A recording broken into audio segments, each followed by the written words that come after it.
Hey everybody, it's been a long time, hasn't it? I think my last video was like 2 years ago, like a friggin' Portal, yeah, a old school Saturday like Portal episode.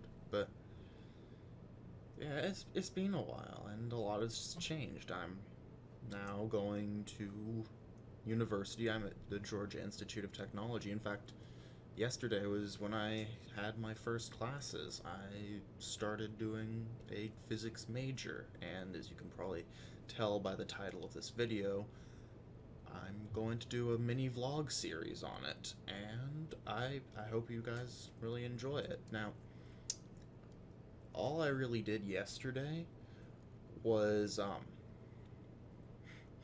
go to the two physics classes I had in the intro chem class. The intro chem class, it was just syllabus day. Um, the physics courses I had were the big boy classical mechanics and modern physics. The modern physics was actually just kind of awful, really.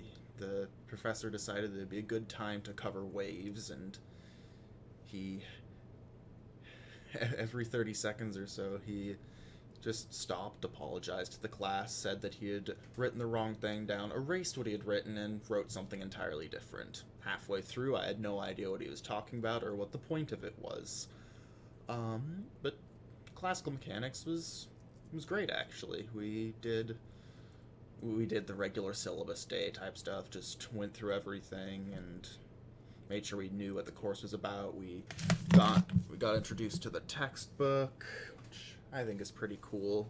It's supposed to be reading appendices A1 through A6 to basically get like a review on vectors and ideas of vector calculus. And yes, that's my homework for that. And he showed me an example, well, not me specifically, but the class as a whole. He showed an example of just a very basic classical mechanics problem that kind of get our brains working again after summer, and that's something I'm gonna show you in a minute, I suppose. Today's the second day of classes, and all I had today was my my required political science. It's effectively just going to be a government class with a little bit more discussion on politics and such. So, getting ready for a lot of ridiculously upset people yelling about their beliefs, and it's not going to be fun, and as a result, I probably won't talk about it much on this vlog series. Yeah, so I'll just make a quick jump cut to my little notebook and show you the example that I was shown in classical mechanics, and that'll probably be it for the episode. As you can probably tell, I'm still figuring out how to do this vlog stuff. I've never even shown my face on the channel before, so it's like a face reveal, I suppose. Neat. But yeah, see you guys in a second. Alright guys, so forgive me if the camera doesn't really like to focus on written word. I haven't figured out all of its intricacies yet. Anyway, the example problem that was shown in my first classical mechanics class was prove that if a particle is traveling around at a constant angular velocity of omega, and it's traveling around a circle with defined constant radius r, a constant speed omega, prove that its acceleration is towards the center of the circle and equal in magnitude to r omega squared. Now, the way you'd go about doing this is if you take Cartesian coordinates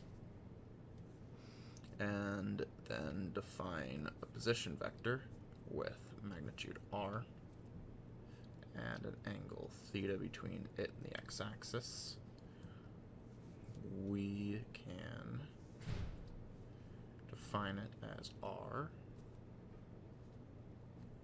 equal to r cos theta I hat plus r sine theta j hat. Wow, I'm just looking at the video now and it's just pulsing in and out. I'm so sorry. I'll figure it out by next time. Anyway, and then we can realize that we can define theta as equal to, well, we can then realize that we can define omega is equal to theta over t, because that's just a velocity, and therefore theta is equal to omega t. Plugging that into the position vector, we get our cos omega t hat plus r sine omega t j hat. And since we want to find the acceleration here, we take the first derivative,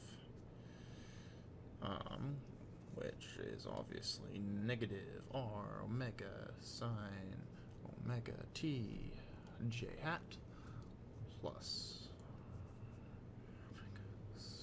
cos omega t j hat.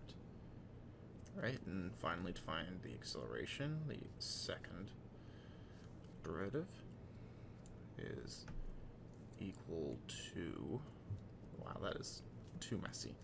The second derivative is equal to negative r omega squared cos omega t I hat plus r omega, well, actually that'd be negative there because that's a cosine, omega squared sine omega t j hat. Now, if we pull out the negative r omega squared, we get